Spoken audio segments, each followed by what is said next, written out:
Hello and welcome to Running on Carbs Podcast. I am your host, Coach Val, and I'd like to welcome you back to another episode of the podcast. We are on episode number 14 today, and I am super excited to bring you today's topic because we are going to be talking about all things strength training, at least on your upper body rather than your lower body, because your lower body is getting a lot of work already. And the forgotten part is your upper body. A lot of runners wonder, why do I need to train my upper body? I am not running with my arms.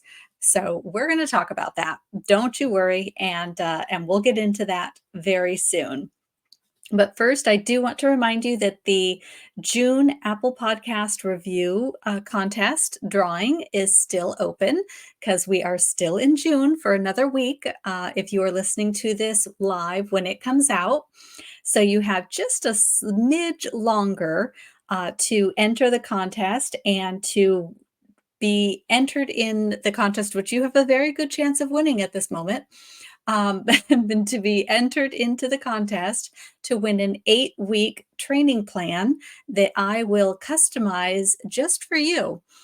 And you can use this training plan however you like. So if you are going to be training for a 5K, this is a great amount of time to do that, whether it's your first or your 21st.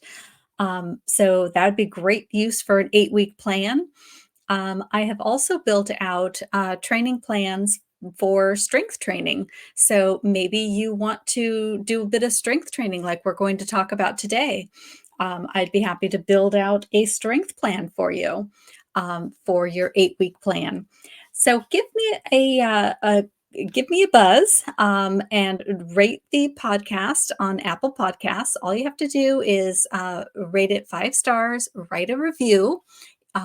You do have to write a review because I have to have something to look for, and take a screenshot and then share it over on Instagram by just tagging running.on.carbs, which is my Instagram handle. And then I know it's there because Apple Podcast does not tell me when there is a review. So I will see it there and know that you have written that review and it is there. And then I can go take a look at it, and then you will be entered to win. All right, I will select the winner in the first part of July. So you have just a little bit longer to enter that contest. Also, just a quick shout out that Bashful Badass Virtual Run Club, the interest list is still open. So if that's still something that sounds interesting to you and you're interested in a hybrid program that is both virtual and some live elements to it, then please jump over to that link in the show notes. The interest list is there. All you do is just put your email and name on the list. And then when I have the details for that, I will send it over to you. But the benefit of getting into the Virtual Badass, the Bashful Badass Virtual Run Club early is that you will lock in your founding members price. So if you join the club, you will lock in that low price for as long as you'd like to stay in the program. So there is a great benefit to that. Okay, that's enough with all of the housekeeping items. Let's jump into the episode. So you know that you should strength train. You have probably heard this many a times. And you also know that for general health and well-being, that strength training is really important. It's, anytime you add muscle to your body, you have an overall improvement in health. So you have, you're stronger, you have better grip strength, which grip strength has been shown to be an indicator of longevity, and then also of whether or not you take on more chronic diseases as you age. So grip strength is really important, which is something that whenever I build out plans for individuals, I'm always focused on that, improving grip strength and just making sure that there's strength involved with the hands as well. which is not an area that everybody thinks about when they're building plans, especially for women who are maybe in menopause or perimenopause age. It's just not something that's often thought of, but it's something I'm very conscious and aware of when I build out strength plans. Um, for those of you who may not know or never listened to the early episodes of my introduction, I am not only a run coach, a certified run coach with both USCA and RRCA, but I'm also a nationally certified personal trainer. So, and I have my personal training certification through ISSA, along with the fitness nutrition coaching. So I'm, well versed in this, and I am able to talk about strength training and such for runners specifically. But I am a certified personal trainer. So um, let's talk about building. So building muscle. I'm sorry, I totally lost my train of thought. Okay, so building muscle is not only a benefit for, of course, strength and overall well-being, it's also excellent for your metabolism. So the more muscle that you have in your body, the more efficient your body can be and work and metabolize energy, which you need as a runner. It also helps to build bone strength, which again, when we are getting up into our 40s and 50s and beyond, as men or women, but especially women are at higher and greater risk of bone issues, so osteoporosis, bone mineral density reduction. So you really need to pay attention to that as you age, not only through your nutrition, but also through weight training. And body weight is not enough, so they are finding. So you really need to be lifting actual weight, not just holding your body. So including weight training in your overall fitness routine is very important for women.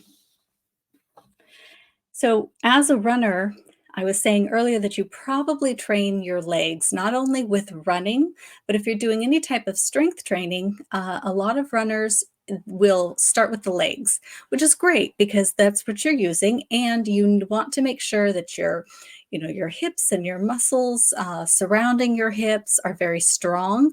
I know better than anyone about having strong muscles around the hips and what the lack thereof can do. If you are not strong in those areas, it can lead to some pretty severe injuries potentially. So, you absolutely want to train your lower body and you absolutely want to train your core for that core stability. But what a lot of people don't think about is training the upper body for running and why they might want to do that. Um, so, what happens to your running form when you're weak in your upper body? So, if you think about it, when you're running, and let's say you're doing a longer run, whatever that might be for you, as you increase in mileage or increase in time and you start to fatigue, what do you notice in your body? Do you notice that your shoulders start to roll forward a bit and you start to sort of lean at the hips a little or at the waist even a little forward? Do you notice that you are looking at the ground in front of you instead of up and forward out in the distance? These are signs that you are fatiguing and that your upper body, or sorry, your upper back muscles are fatiguing and you're starting to roll forward and your head is slumping forward. This could lead to a lot of pain, especially if you are finding at the end of your runs that you have a headache. This might be a symptom of what you're going through. So if your muscles are getting fatigued, they're not strong enough to hold you in that upright, forward, good position as you get tired from running. So this is where strength training comes in, strengthening those shoulders, back muscles, neck muscles, both, upper, well, I guess all three. So upper, mid, and low back. All of that is very important to have good strength and posture. And that's where training your upper body can really come in handy and help you keep that proper form as you fatigue from your run. Okay, so symptoms of, well, we talked about this a little bit, but symptoms of upper body weaknesses. So as you are running, are your arms getting sore? So that's one sign that you need to strengthen your muscles in your arms. So when you are running, you're holding your arms at a 90-degree angle at the elbow. So your elbow is flexed, you're at a 90-degree, and you're moving your arms back and forth the entire time you are running. So if you are out there for, let's say, a long run, an hour and a half, 2 hour long run, you are moving your arms in this angle back and forth for an hour and a half or 2 hours. That is a very long time. I can imagine that your muscles, or your triceps and your biceps and your shoulders might be really, really sore, and your upper traps in your behind, the back of your shoulders and your upper back could be very sore. This is all signs of upper body weaknesses. And again, as I mentioned earlier, if you're getting headaches after a run, that's a prime example.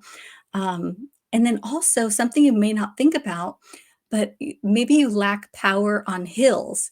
That might not be just your legs that is lacking strength. You might be lacking strength in your arms because your arms will power you up those hills. So if you don't have a lot of strength in your upper body, you're not able to generate that upper body power that's going to help your lower body power up a hill when you really need to turn it on. So some reasons for weaknesses. Some reasons, I mean, primarily, we are all just sitting in front of these darn computers, and then now we have the smartphone. So you're either in front of the computer, slouched, looking down, or you're on your phone and you're in some slouched position, looking down, and now you're like holding a screen up in front of you in this odd angle with your elbow twisted and your wrist all angled twisted to hold a phone so that you can see it. These are very awkward and unnatural positions. We've gotten used to them and we can do them because our bodies are so amenable as far as like flexibility in working in different positions and getting used to things. But after a very long time, our bodies start to revolt and they start to tell us, no, I no longer want to be in this position. It is very uncomfortable. And it starts to tighten up and it starts to compensate in other areas because those muscles were not meant to do the work that you were asking them to do for a long period of time.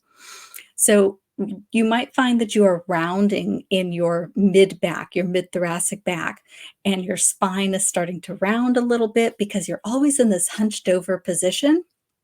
And your neck muscles are also rounding due to that sitting and phone and computer use.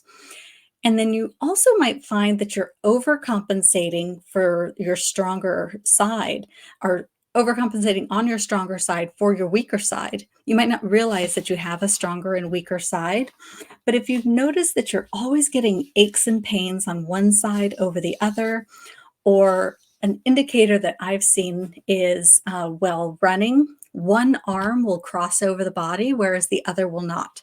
So there's like a lack of control, lack of muscle control. That could also be muscle memory. So a number of things could be causing that.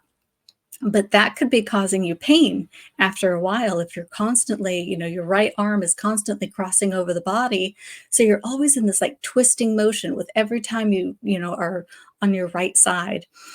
So that can cause a lot of pain, and that can also be remedied by a good strength plan for your upper body to help keep your back straight and to keep your shoulders straight, which will help to keep your arm from crossing over the side of your body.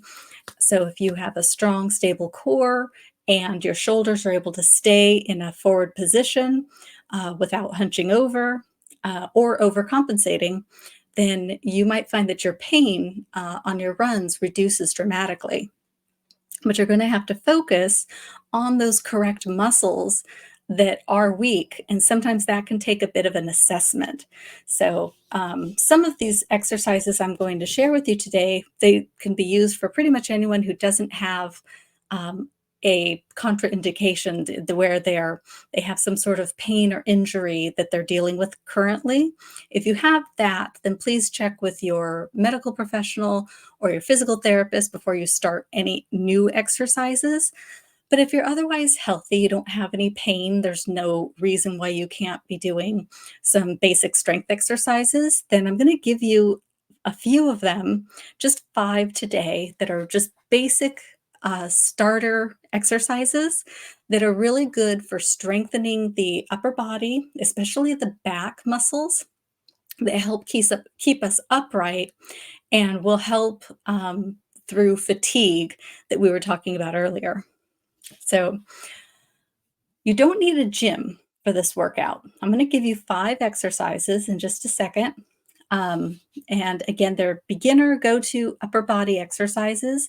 If you have a set of weights that you consider, I like to have a light, medium, and heavy weight. If you have a range like that, that's perfect. You do need a heavier weight for sure, and some lighter weights also for a couple of these. You might even be able to use a band.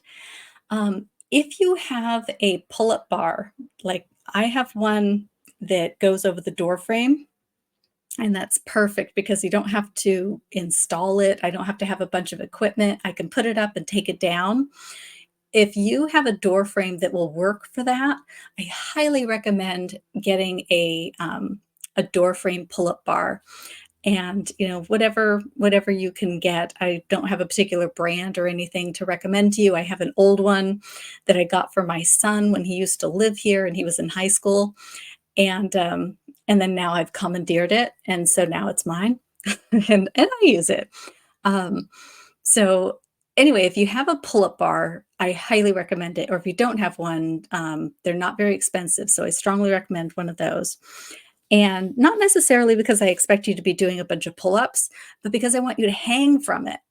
So you want something you can hold on to with a grip and that you can hang from with your body weight. So um, so the first exercise, I'm going to jump into the exercises now. If you want to take note, that's great. I do have if you want to call it a presentation, if you will, there's just a couple slides with the exercises on them on YouTube if you want a visual. So the first exercise is a hang with a scapular retraction. And what this is you hang from the bar, and hanging sounds easy. It's not. If you don't have grip strength, or if you're just now working on your grip strength, which again, we're talking about beginners here, so I'm going to assume that you're still working on your grip strength. Um, Hanging from a bar, just like hanging onto the bar with your feet touching the ground, but not really holding up your body weight. So I'd say, maybe 10% you're holding up your body weight with your feet still on the ground or on a step. That is a hard exercise. You might find you can only do it for a few seconds before you have to support your body weight fully and give your hands a break. So when you are doing this exercise, I would suggest having a step under your feet, or touch the ground, whichever depends on your door frame. My door frame, I can touch the ground. um, so I just let my body weight hang as my feet just sort of dangle on the floor. And I'll hold that for maybe, I don't know, 10 seconds or so, whatever you can do, 5 seconds, 10 seconds. And while I'm hanging there, I will pull my shoulder blades down. So your arms are raised, gripping the bar. You've got your weight on your hands, like pulling down. And then you just pull your shoulder blades back and down. And then you kind of release, and then you do it again.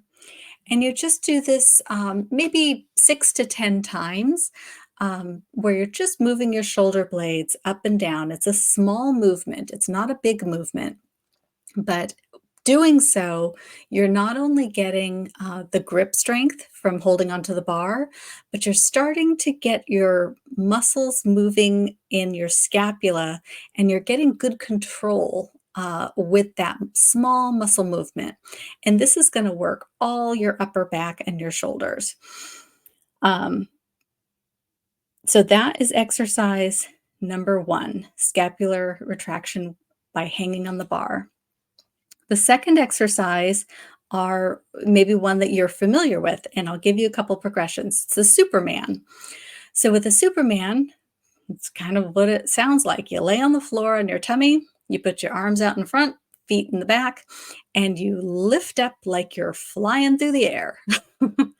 um, that's number one. So you're going to do this maybe, so you can progress this a number of different ways depending on your fitness level. You can lift and hold for 10 seconds up to 30 seconds, and then you rest for 3 to 5 seconds and then lift again.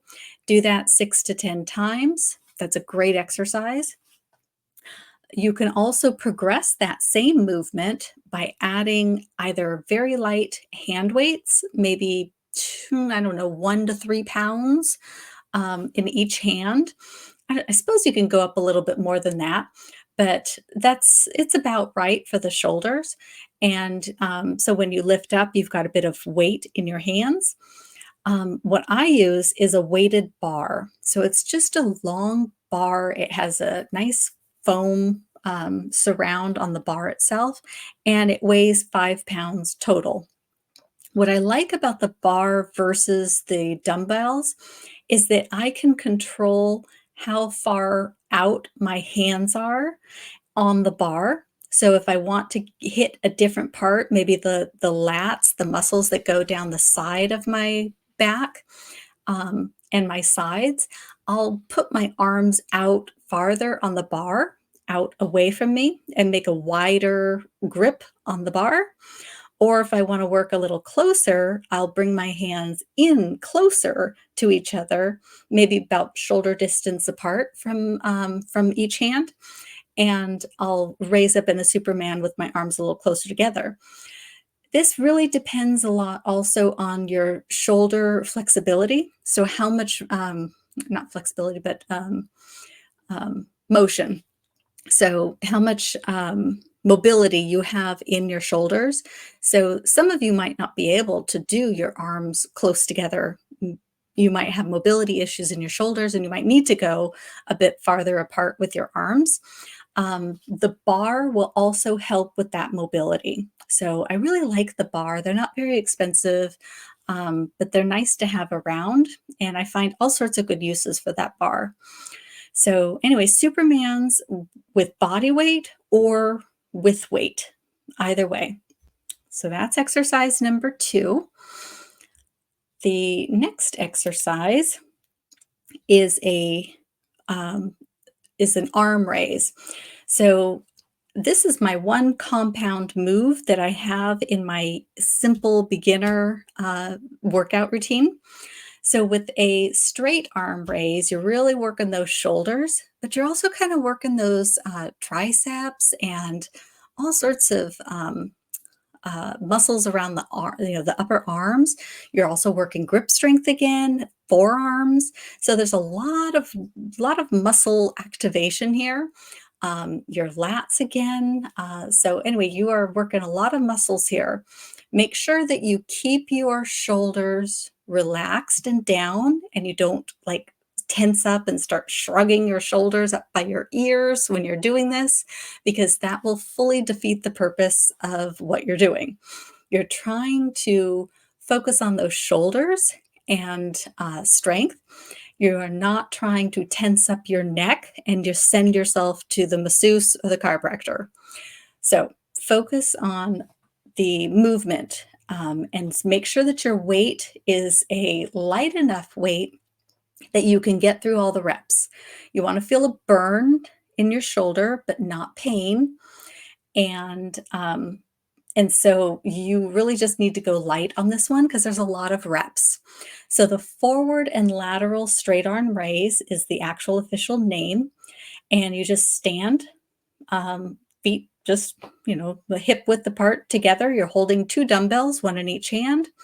And you just raise them up in front of you with the dumbbells facing each other. So your fists are facing each other, and you raise them up in front. You lower back down to your sides. When they're at your sides, then you raise them out laterally to the side, and you're doing this all at the same time. And that's 1 rep. So forward, then lateral. That's 1 rep, and you want to do 10 reps if you can make it through 10. This is where weight selection is really important. So if you go too heavy, you're going to burn out quick. So you want to just kind of gauge this one. You might need to do it a couple times before you really get your weight right. Okay, so that was that. Where am I? Number 1, 2, 3. So now we are on exercise number 4. And the number 4 is a back exercise. This one is the bent over dumbbell row. It's a classic. It's in every exercise, I think, program. So with the bent over dumbbell rows, pretty simply, this is where you want your heavy weight. So you're really looking for, because this is your back. Your back is strong, especially this, the upper part of your back.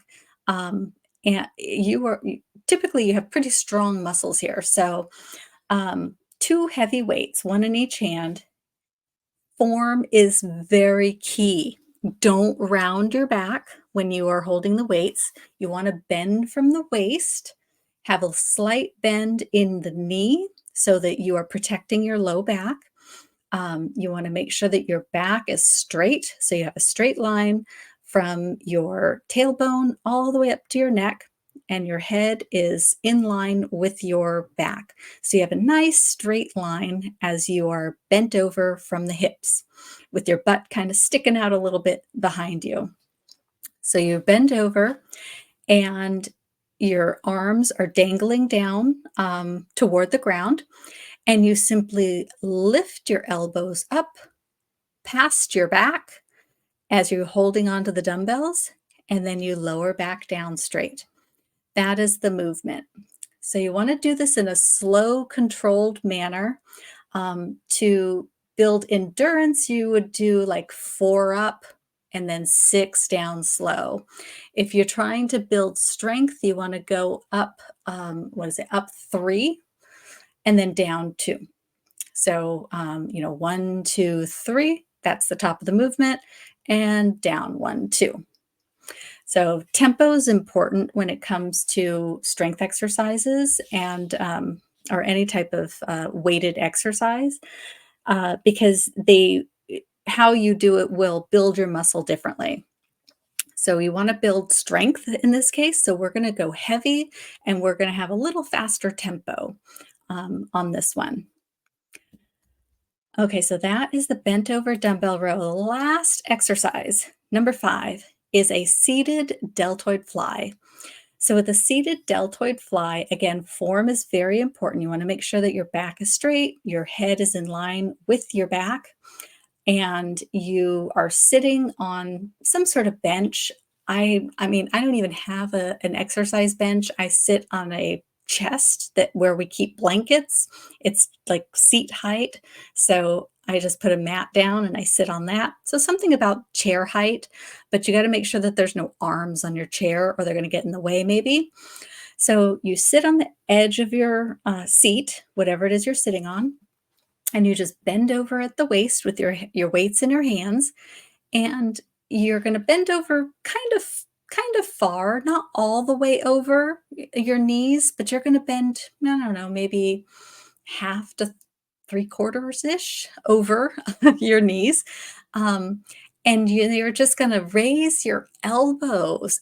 So as you're raising your arms out to the side and you're holding the dumbbells, you want to keep a slight bend in your elbow, and you really want to focus on your back muscles, your scapula sort of coming together like you're going to pinch a pencil between your shoulder blades at the top of the movement. You want to really raise up from that back.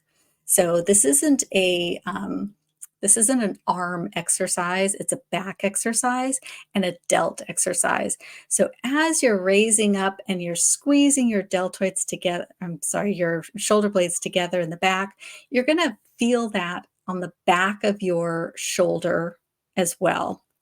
So if you are bent over too far, you're going to feel it in a different place. If you're sitting up too high, you're going to feel it in the top of your shoulders.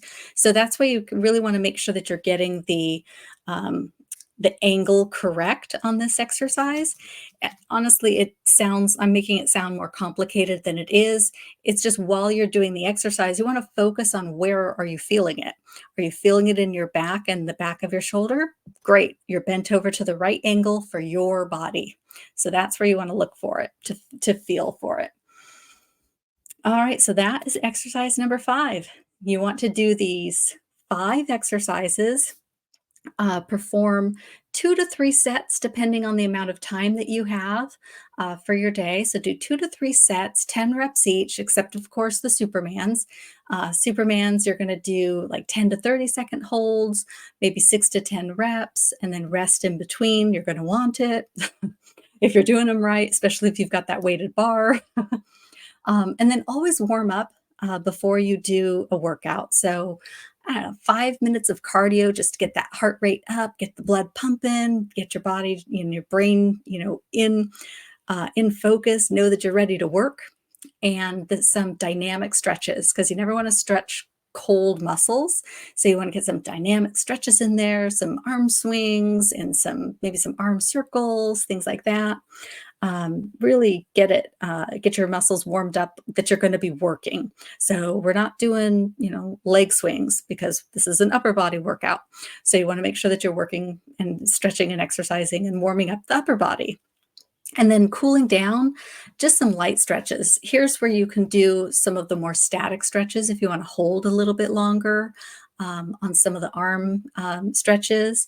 And then some foam rolling. Oh my gosh, foam roller on your shoulders is like heaven. And then a foam roller on your upper back, oh, it's like heaven twice. It's so great. So foam rolling and some light stretches afterward are just going to feel dynamite. So that would be my recommendation. So when you are training, the questions come up often. How often should you train and when should you train? So when you should train a workout like this would be maybe after a run. You always want to prioritize your most important exercise. So if you are training for a race, you're going to want to do your run first, strength train after, because you want all your energy for that run. If you can separate them during your day, that's going to be great if your schedule will allow for that. So you can maybe do your run in the morning, do your strength training in the evening, or vice versa. It's good to have a separation of time if you can. But when you're doing upper body and running, you don't need quite as much time in between as you would for like lower body workout. So how long should you train? So this workout that I just gave you, once you're used to it, you know the flow, you have all your stuff to go. It might take you 20, maybe 25 minutes with your warm up and everything. So it's not a very long workout, but it hits all the right muscles. So you don't need a lot of time. You don't have to spend an hour in the gym every day or 4 times a week to to get your strength training in. So especially if you're going to be able to lift heavier, and some of these exercises that we were talking about here, you were lifting heavy weight. So that's going to give you more bang for your buck when you're able to do that. And then how often should you train? Upper body, you can probably train once a week, maybe twice if you want to add in some of the exercises with your lower body. So if you focus on just lower body 1 day a week, and then you want to add this in another day, that's fine. You don't need a lot of strength training, especially for the upper body. But if you're having issues while you're running and you know that you are overcompensating with a weakness or something, or if you do get headaches on your runs, so you know that you have some weaknesses that you need to work on, you might want to do this twice a week, but not not on consecutive days. You always want to have rest days in between, and you want to make sure that you're not too sore. So I did an upper body, not this exact workout, but I did a new upper body workout last week, and I was sore for a couple of days because I added in chest, and I haven't been working my chest. So I wasn't doing chest presses, and I do push-ups often, but I wasn't doing uh, what are they called? Lying flies. So I had lying dumbbell flies and lying down chest presses. And I went kind of heavy on those, and I was feeling them for a couple of days afterward. So um, be careful. If it's not something that you do a lot, then you want to make sure that you ease into it so that you're not too sore.